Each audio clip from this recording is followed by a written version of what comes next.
Halo teman-teman kolektor saham, bertemu kembali dengan saya. Kali ini agak-agak tepi jurang ya. Perusahaannya maksudnya agak-agak sensitif karena menyangkut dengan iklim-iklim politik. Jadi ini adalah GTS Internasional atau kode sahamnya GTSI. Kita akan beri judul ini adalah antara energi, politik, dan keluarga cendana atau orde baru yang mulai kembali menarik karena sama-sama kita tahu bahwa presiden kali ini erat hubungannya, maksudnya agak dekat dengan keluarga cendana. Ya, untuk detailnya teman-teman mungkin lebih paham. Oke, PT GTSI atau Internasional Tbk bisa dibilang contoh perusahaan pelayaran LNG ya, apa gimana sebutnya nih, perusahaan energi juga yang bisa dibilang unik karena posisinya berada di persimpangan antara bisnis vital energi dan juga jejaring politik serta struktur grup keluarga besar cendana. Perusahaan ini berdiri pada 29 Juni 2012, ya cukup belum lama tapi nggak baru juga. Mulai operasi secara komersial tahun 2019, lalu IPO pada 2021, ya masih kemarin ya. Saya sempat ikut ini IPO-nya karena nama di belakangnya ya. Dengan melepas 2,4 miliar saham baru di harga 100 per lembar. Dari sisi kepemilikan, GTSI bukan entitas independen, melainkan bagian dari rantai Humpus. Itu kita juga tahu, Humpus Internasional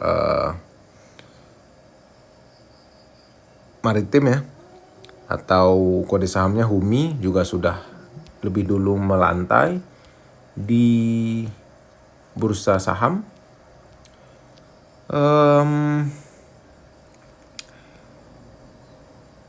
Ya, ada kaitannya sangat erat bahkan dengan Tommy Soeharto kalau kita bisa sebut ya. Dan kita mulai singgung ke, ya artinya benang merahnya kepemilikan ini jelas menunjukkan keterkaitan dengan keluarga cendana. Jadi hal ini bisa menambah, ya saya nggak tahu juga ya, menambah efek positif atau negatif tergantung kepada orang yang menilainya.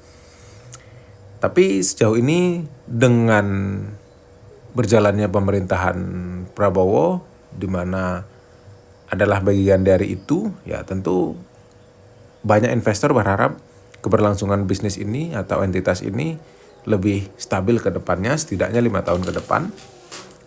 Kalau kita cek laporan keuangan terbaru,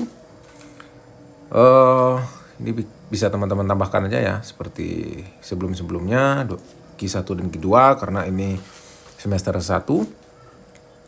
Cukup sehat sebenarnya di pertengahan 2025. Aset naik dari 112 juta USD pada akhir tahun lalu 2024 menjadi 128 di Juni ini, dan kas juga melonjak dari 24 juta USD menjadi 41 juta, ya cukup oke. Hasil dari arus kas operasi yang naik drastis dari 829.000 di semester 1 ke 9 juta di semester 1 tahun ini, dan persediaan turun ke 2 juta USD karena konsumsi bahan bakar kapal, sementara aset tetap menyusut ke 39 juta akibat depresiasi dan minimnya belanja modal baru ya. Cukup masih bisa kita tolerir. Hanya 24.000 USD dalam 6 bulan secara total. Dan investasi di entitas asosiasi PT Jawa Satu Regas naik tipis ke 14 juta USD, di mana GTSI lewat PKR pemegang 25% kepemilikan.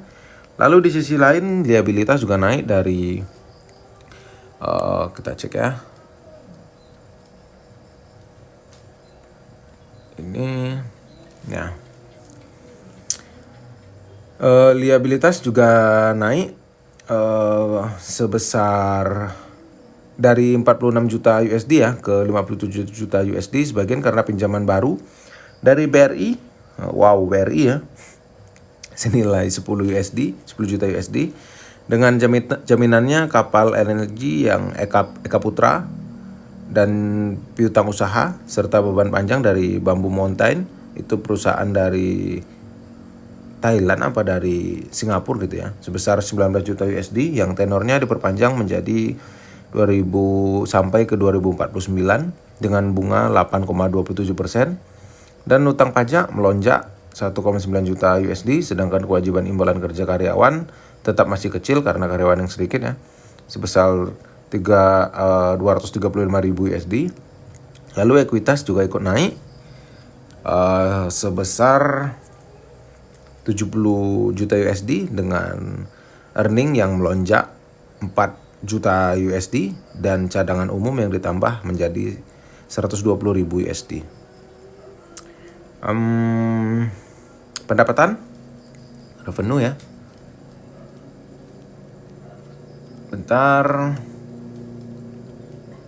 Balik lagi ke sini ya. Naik dari 17 juta USD ke 15 juta USD di periode yang sama pada tahun lalu, sebanyak 98% atau 16 jutanya berasal dari sewa kapal ke PLN. Detailnya itu Energi Primer Indonesia ya, nama perusahaan di PLN-nya. Sisanya 300.000 USD-nya dari jasa manajemen kapal. Jadi nyaris semua revenue perusahaan datang dari satu pelanggan, yaitu PLN. Oke. Dan biaya pokok naik dan biaya administrasi justru turun menjadi 1,69 juta USD, dan pendapatan bunga naik, lalu beban bunga naik. Di sini terlihat bahwa bisnis inti mereka berjalan stabil karena ditopang kontrak jangka panjang dengan PLN. Ya, PLN ya tentunya nggak juga berani macam-macam ya terkait piutang terhadap perusahaan ini. Khususnya sewa kapal LNG Triputra sampai Desember tahun depan dengan tarif 28.500 USD per hari. Oke juga ya. Kontrak ini bersifat recurring dan memberi jaminan cash flow selama masa berlaku, namun risiko konsentrasi sangat tinggi karena jika PLN mengubah kebijakan saja atau kontrak tidak ada perpanjang, hampir seluruh pendapatan GTSI ini bisa hilang begitu saja ya. Tapi saya nggak yakin sih, karena ya teman-teman paham lah ya. Keterkaitan dengan pihak berelasi juga sangat besar. Ini salah satu anti saya ya. Ada piutang ke PT Jawa 1, yaitu anaknya tadi ya yang kita sebutkan di awal, sekitar 5,4 juta USD, cukup besar. Jangka panjang ke JSR 9 juta USD dengan bunga 8% jatuh tempo pada 2039, dan utang ke PT Humpus Transportasi Curah sebesar 7 juta USD.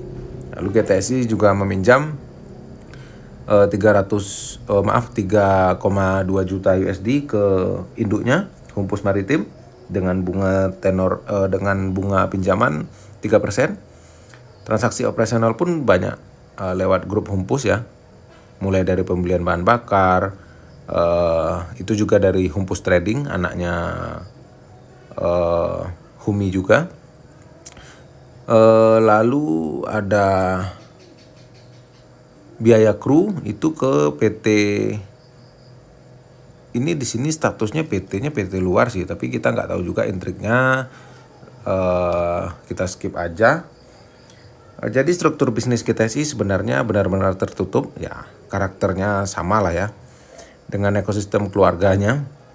Lalu sesuatu yang lazim di konglomerasi Indonesia, ya walaupun grup Indofood juga tertutup, tapi mereka memainkan semuanya cukup bisa dilacak, tapi tidak bisa didetailkan gitu ya, paham ya maksudnya ya. Nah kalau di grup Humpus ini benar-benar tidak terlacak gitu ya. Ya ini juga menjadi isu transparansi yang cukup serius sebenarnya bagi investor yang memang menuntut sebuah transparansi. Lalu ya kita sudah cukup dari trading view-nya ya, kita ngobrol aja. Dengan faktor politik di bawah pemerintahan Prabowo, kebijakan energi diarahkan ke arah keamanan pasokan dan stabilitas listrik.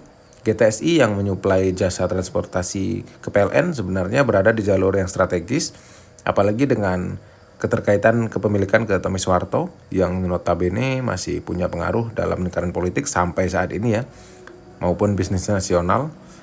Posisi GTSI semakin lebih aman sebenarnya. Kontrak dengan PLN sangat kecil kemungkinannya untuk diganggu karena ya nggak berani lah ya. Selama pelanggan tidak ada pelanggaran ataupun kegagalan operasional, ya semuanya akan terus dipaksa berlanjut. Secara politis ini bisa dibilang positif lah ya. Tameng yang membuat perusahaan jauh lebih kuat dibanding yang swasta yang lain maksudnya, yang tanpa backing. Jadi anggapan bahwa selama Prabowo berkuasa kontrak GTSI aman bukan sekedar asumsi tapi ada dasarnya ya. Ini realita. Bahkan bisa kita katakan bahwa GTSI adalah contoh klasik perusahaan yang pasti aman karena ada kombinasi dua hal, vital dengan BUMN di sektor energi dan backingan pemilik. Ya turun around-nya orde lama, orde baru lah ya, orde baru ini. Namun kata aman di sini tidak berarti tanpa risiko. Dari sisi finansial ya, kita jika membahas aman dari keberlanjutan atau dari pihak luar tentu masih katakanlah bisa dijamin ya, tapi dari internalnya justru yang bisa berpotensi negatif. Ini karena GTSI masih menanggung utang jangka panjang sampai 2049 sementara struktur pendapatan yang hanya 95%. Nah, tidak usah kita hitung sejauh itu karena gini aja ya. Kepastian katakanlah 5 tahun ke depan aman, sementara GTSI masih punya utang sampai 2049. Nah, di sisa di luar 5 tahun tersebut ya kita tentu tidak tahu apa yang akan terjadi ya kan. Apakah PLN akan memutus kontrak atau tidak melanjutkan kontrak? Ya kita nggak tahu. Jadi yang bisa kita prediksi hanya 5 tahun ke depan sampai masa Pak Prabowo-nya habis. Karena juga umur Pak Prabowo masih sudah 75 tahun ke atas yang tidak memungkinkan untuk 2 periode menurut saya. Karena ya itu tadi satu-satunya pelanggannya hanya PLN ya. Dimana keputusan PLN ya masih bisa mereka pengaruhi dalam 5 tahun ini.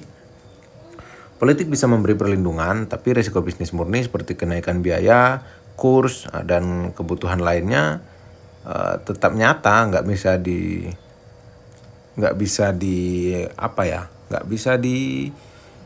dimainkan lah gitu ya. Ibaratnya kalau utang ya si pemberi utang ya pasti tetap menagih ya. Jadi meski Tommy Soeharto ada di belakang semua ini, di belakang layar, dan Prabowo di pucuk kekuasaan saat ini, para investor harus tetap melihat bahwa kapal GTS ini berlayar sangat stabil saat ini bukan karena pasarnya luas sebenarnya, melainkan karena hanya saat ada satu pelanggan besar yang menopang semuanya dan hubungannya dijamin oleh orang-orang yang berada di belakangnya. Jadi selama hubungan itu mulus, perusahaan ini memang aman. Tapi ya itu tadi ya, 5 tahun ke depan. Tapi kalau satu pilar itu goyah, antara si penjamin atau situasi yang berubah, ya tentu pondasinya bisa ikut bergetar meski dikelilingi jaringan politik sekuat apapun ya. Pesannya yaitu saham ini menarik secara struktural, secara fundamental masih dalam kategori baik sih sebenarnya sampai saat ini, apalagi harga saham yang terlihat turn around. Ya bagi teman-teman yang tertarik, jika ingin mengulik lebih dalam ya semoga video ini membantu, karena juga memang menarik kenaikan harganya saat ini. Tapi tetap hati-hati, batasi risiko, gunakan money management yang tepat, karena kita sama-sama tahu semuanya pasti ada risikonya ya. Oke, terima kasih teman-teman yang sudah menonton. Sampai jumpa di video selanjutnya.